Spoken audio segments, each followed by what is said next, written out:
Muy buenas tardes. En estos días hemos visto muy claramente el poder que tiene en Chile el Partido Comunista. Se hace una ceremonia sin mayor trascendencia en la escuela militar. Un hijo habla de su padre frases que no tienen ninguna connotación especial. Y sin embargo, sale una diputada comunista cuando se conoce la grabación de la ceremonia y exige que renuncie el director de la escuela militar, que se llame a retiro a un oficial que por lo demás ya tenía en trámite su expediente de retiro, y se hace de esto un verdadero escándalo nacional.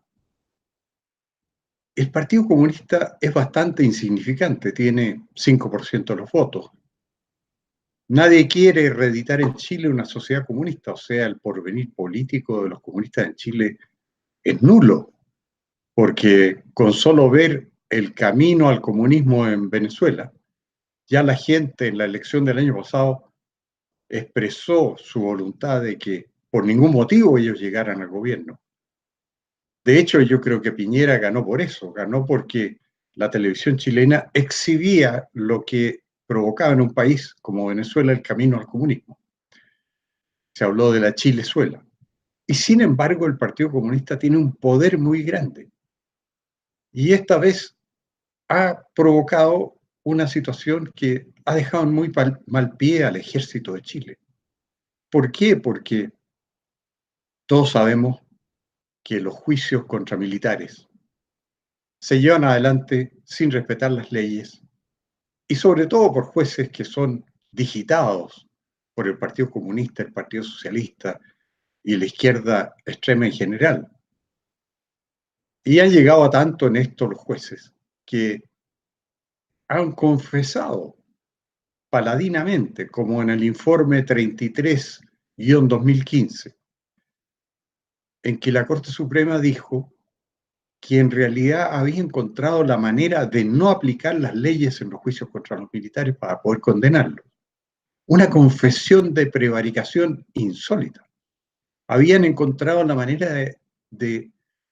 hallar la quinta pata del gato para no aplicar las leyes y condenar a los militares. Y justamente el caso de estos días se trataba del brigadier Krasnov, un oficial distinguido de una hoja de vida impecable en el ejército, que cometió el pecado de haber sido muy eficiente en su tarea de investigar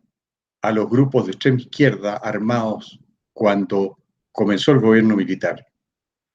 Y entonces, en su tarea acuciosa de descubrir el escondite de los terroristas, encontró nada menos que al jefe del MIR, Miguel Enríquez, que estaba oculto en una población en la calle Santa Fe. Se dirigió allá cuando tocó el timbre, ya una ráfaga desde el interior lo recibió y puso en peligro su vida. Y de ahí el entonces teniente Krasnov empezó a quedar en la mira de la extrema izquierda, porque había descubierto al principal jefe terrorista. Quiero decir que en esos años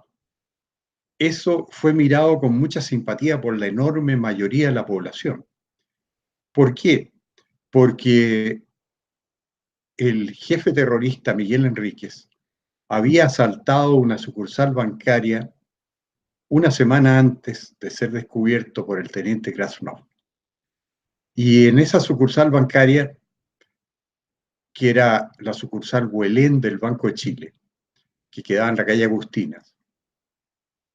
el jefe de la sucursal, o gerente de la sucursal,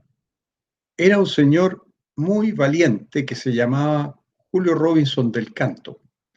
Y cuando Enríquez, asaltante de bancos, lo apuntó con su pistola o revólver y le dijo que entregara las llaves de la bóveda, Robinson del Canto no solo se negó, sino que le dio una bofetada a Enríquez que lo tiró lejos. Y entonces Enríquez le dijo a sus secuaces, que estaban ahí armados todos, bájalo, bájenlo. Y eso significó que le dispararan 6 tiros a Robinson del Canto, que quedó muy malherido pero sobrevivió. Esto sucedía en 1974, cuando el MIR desplegaba su acción terrorista en todo el país y especialmente en Santiago. Y entonces la Federación Bancaria, los sindicatos del Banco de Chile, todos protestaron contra los terroristas por el trato que le habían dado a uno de los funcionarios bancarios, a Robinson del Canto. Este sobrevivió y la verdad es que fue un verdadero héroe, porque viendo a todos los terroristas armados, le dio una bofetada al jefe y lo lanzó lejos. Pues bien, cuando días después el teniente Krasnov descubrió la guarida de Miguel Enríquez, fue aplaudido por toda la ciudadanía, porque se consideraba un peligro que estuvieran estos sujetos armados asaltando y disparándole a los civiles, y en particular los sindicatos bancarios celebraron esto porque uno de los suyos había sido agredido por el terrorista.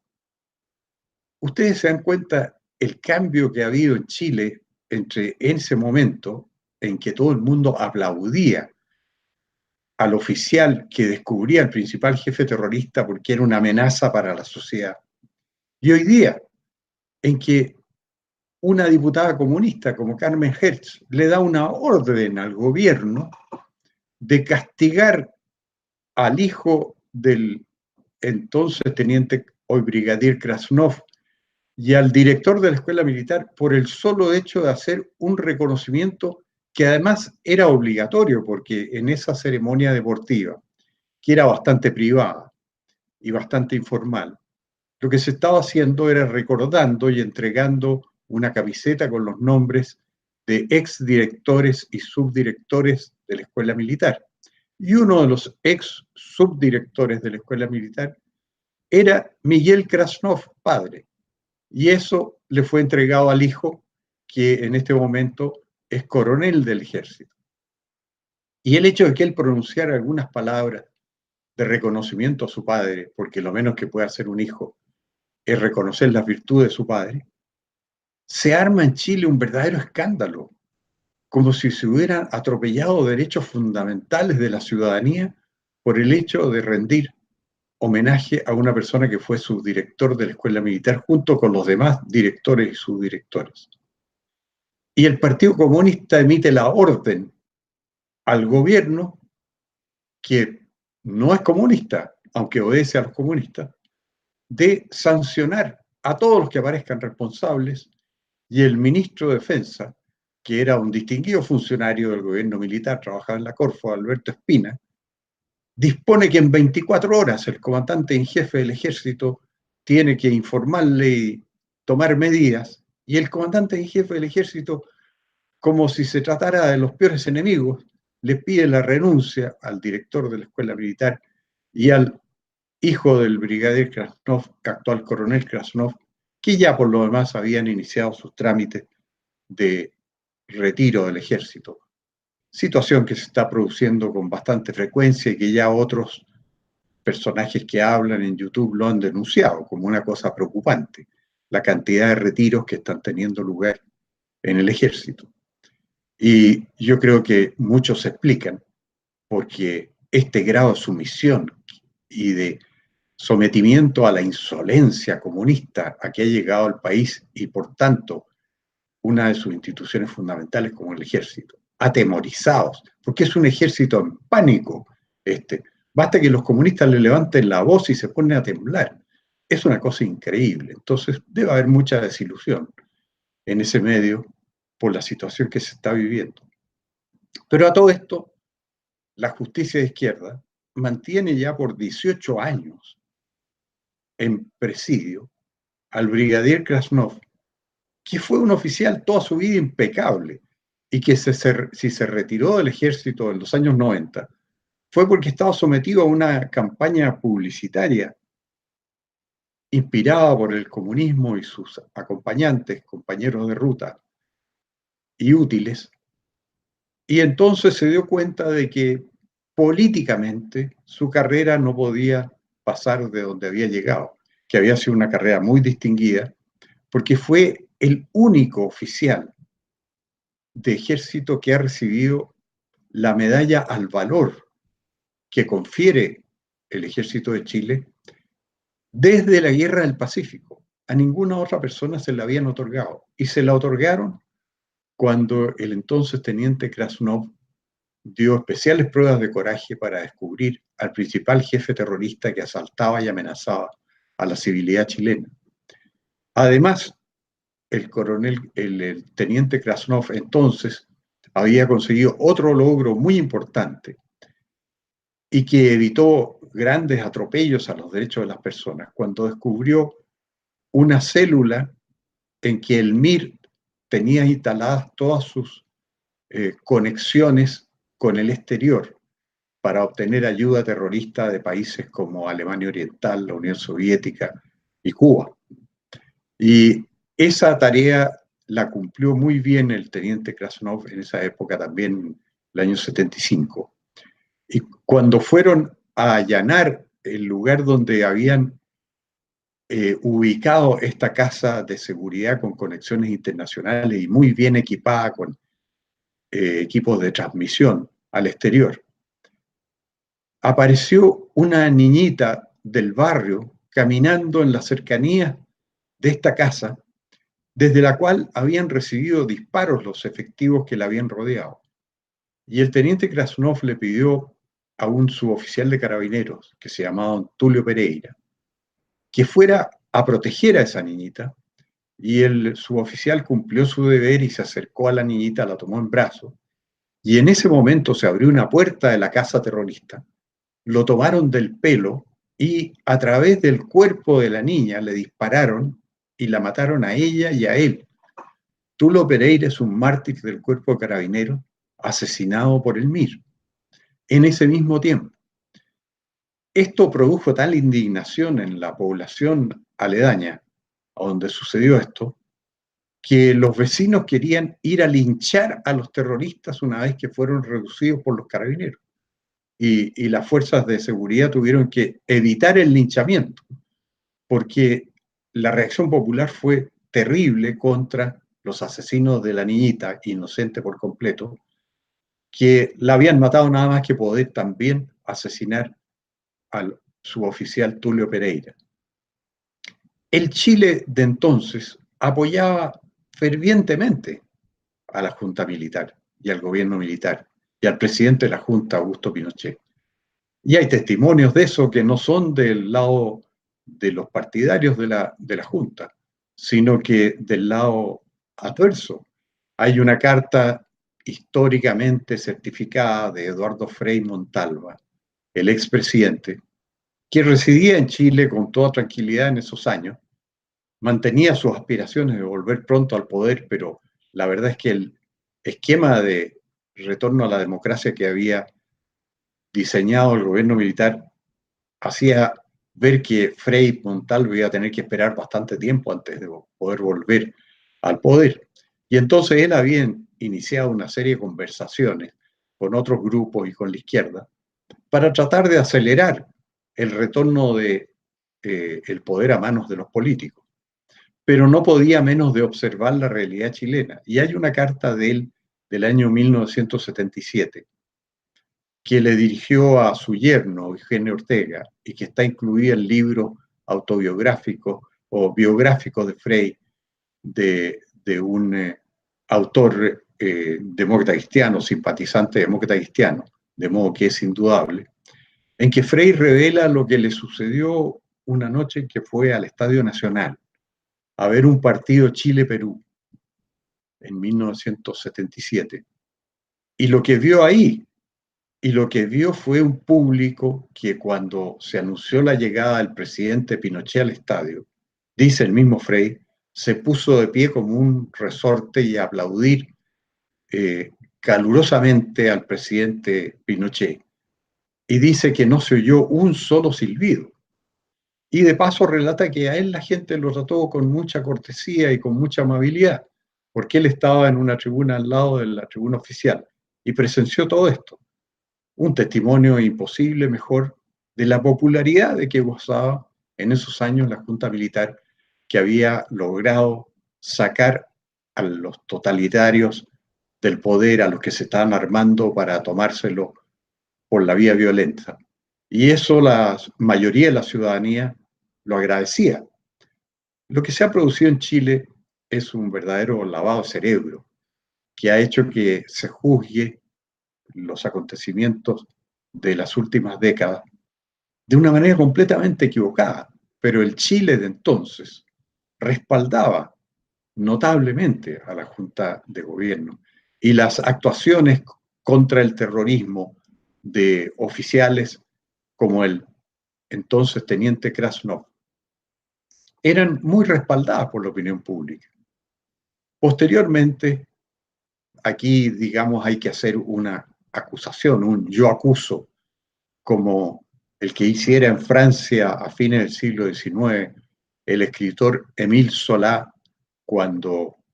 un capitán del ejército francés de apellido Dreyfus fue injustamente encarcelado en un juicio amañado y con pruebas y testigos falsos.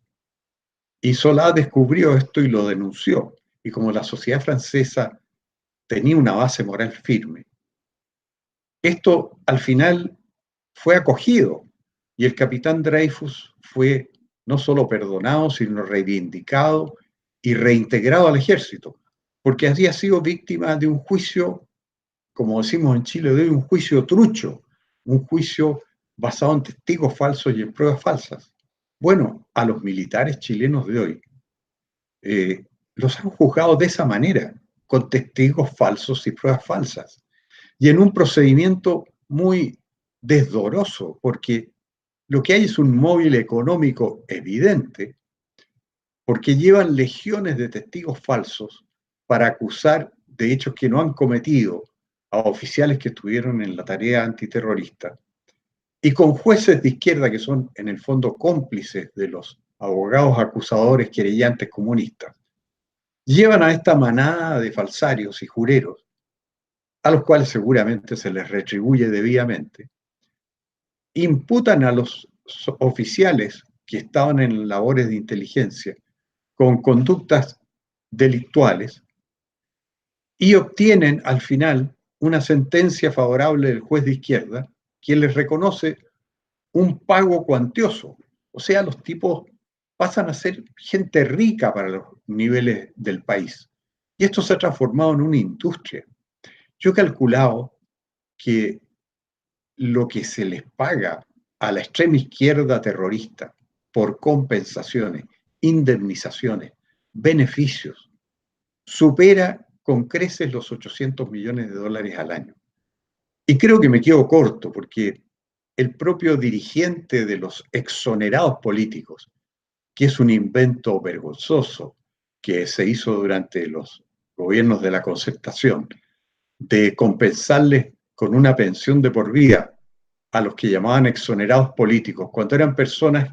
que habían sido despedidas de la administración pública porque la administración pública llegó a tener un número insostenible para el erario chileno. Y por eso Chile tenía la inflación más grande del mundo, el déficit fiscal más grande del mundo, y por eso cuando llegó el gobierno militar debió rectificar eso. Y lo debió rectificar de una manera draconiana, o sea, un tratamiento de shock que se aplicó en 1975 y efectivamente implicó despedir a un tercio de la administración pública. Imagínense ustedes lo que es en una administración de menos de 300.000 personas despedir a 90.000 personas,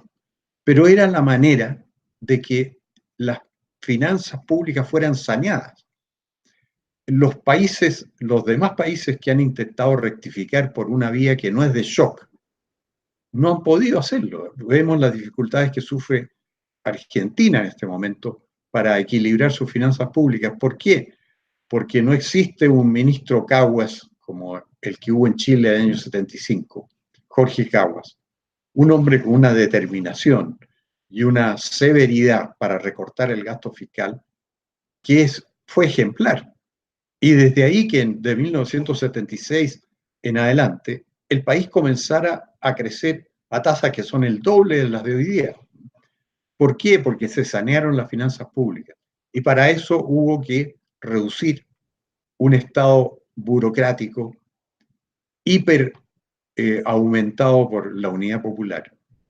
que llegó a tener mucho más gente de la que necesitaba. Y eso provocaba que Chile tuviera la mayor inflación del mundo y el mayor déficit fiscal del mundo, y había que terminar con eso. Entonces, no fueron exonerados políticos, no fue una persecución política, fue una necesidad económica.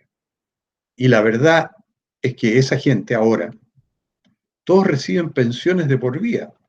y les basta para conseguirlas que un parlamentario los haya recomendado. Eso es un gran escándalo, y lo curioso es que ha sido denunciado por los propios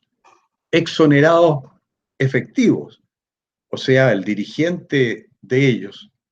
el señor Jorge Selpa, si no recuerdo mal el nombre, en una entrevista con el periodista de CNN y de Radio Bio Bio, Tomás Moschetti, le dijo que él consideraba que había 100.000 falsos exonerados, que no habían sido despedidos por razones políticas y que sin embargo se habían hecho los perseguidos, y que les había servido para conseguir una pensión vitalicia mensual, una recomendación de un parlamentario, y la que llevaba el récord de miles de recomendaciones para conseguir pensiones era la senadora Isabel Allende, y todos los demás naturalmente en gran número. Entonces, eso solo representaba como 400 millones de dólares, porque basta multiplicar 100.000 por una pensión de 150.000 pesos mensuales para llegar a esa suma.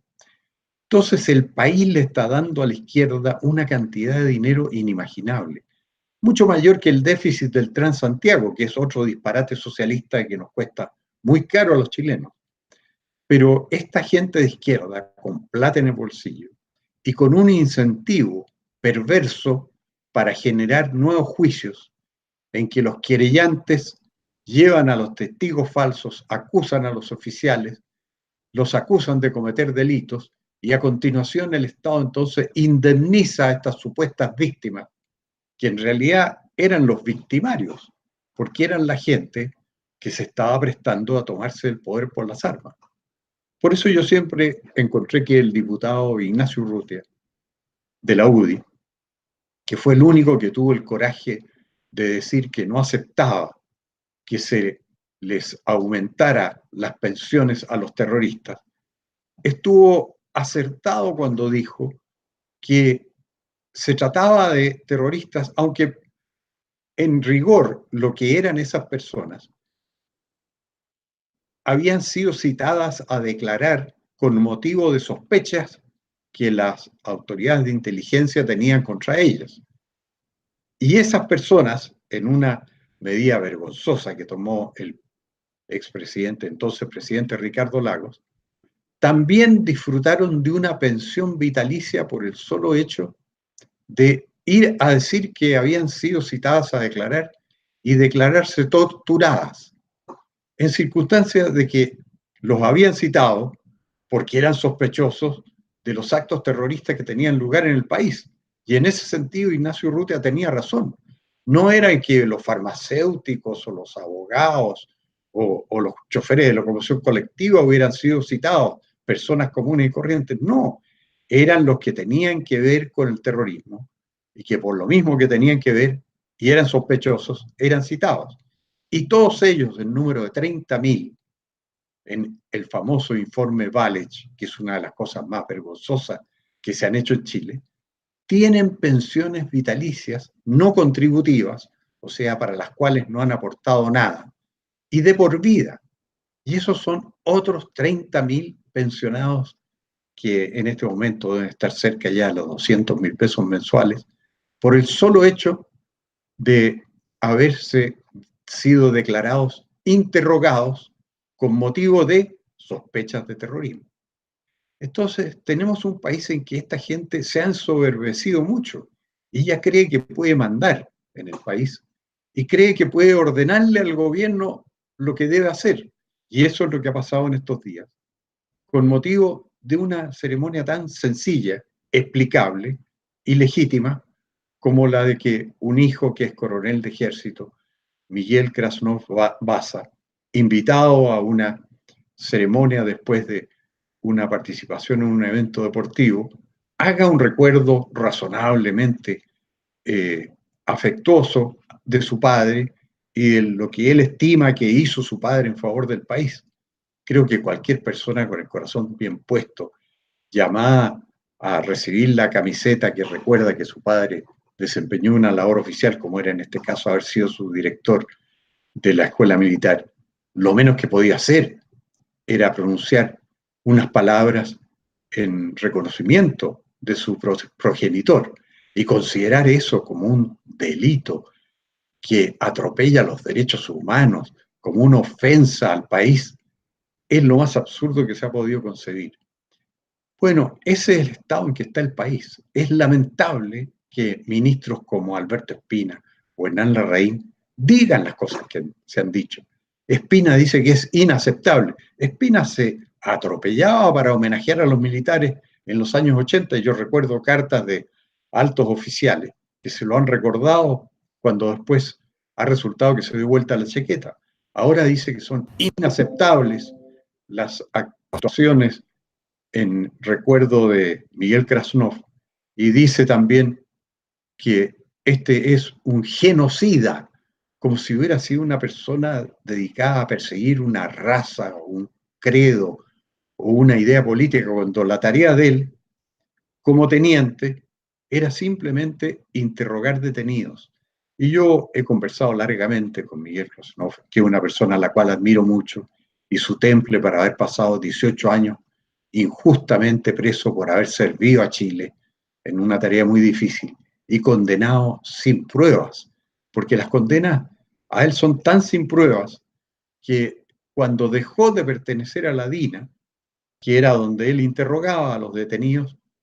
y él me ha manifestado que jamás aplicó una tortura a ninguno y que jamás en su presencia se aplicó ninguna tortura. Sin embargo, todos hablan de él comúnmente como torturador, sin ningún fundamento.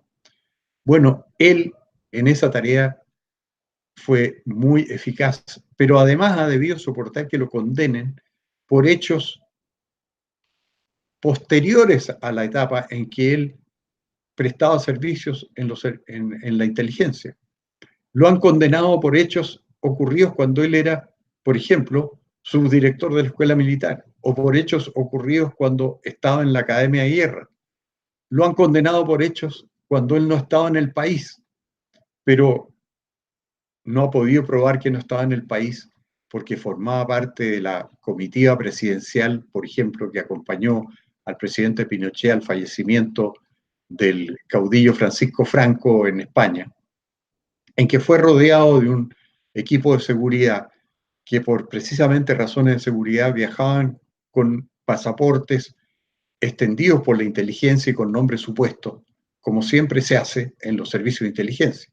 porque sobre todo sometidos a una amenaza real como es la que derivaba de que Chile fuera el principal enemigo de la Unión Soviética y de Alemania Oriental, que no vacilaban en matar a cualquiera que consideraran adversario, tenían que viajar con ciertos resguardos. Y por eso no ha podido probar que no estaba en el país cuando le han atribuido hechos acontecidos en el país, de los cuales era completamente inocente. Así que en esta fecha en que se ha producido esta situación tan increíble de que una diputada comunista resuelva castigar a altos oficiales del ejército, resuelva con lo que ella dice, poner en estado de pánico a nuestra principal y más gloriosa institución uniformada, y todo esto con la complicidad de un gobierno que ya sabemos lo débil que es en materia de defender a sus soldados. Ya sabemos cómo Piñera los engañó en los años en que les prometía que iban a tener debido proceso, que iban a poder asilarse en la prescripción contra las acusaciones de los jueces de izquierda. Nada de eso se cumplió. Una vez que obtuvo los votos de los uniformados la primera vez, ya no cumplió nada más y fue el peor perseguidor de ellos. Tanto es así que de las 1.200 querellas que hay contra uniformados, 943 son originadas en el primer gobierno de Piñera. que no tuvo ningún ambaje en ser el peor cuchillo de los uniformados a los cuales les había hecho esas promesas. Así es que en esta fecha en que uno podría decir yo acuso y con esa acusación, con esa frase tratar de aliviar la carga que soldados patriotas han debido asumir para defender a su país, tengo que decir que con desilusión que en Chile no hay una moral como la que había en Francia a fines del siglo XIX y no puede esperarse ninguna rectificación. Y solo vemos con vergüenza cómo una diputada comunista caracterizada por su odiosidad consigue todo lo que pide y pone a temblar al ejército de Chile y al gobierno de Chile.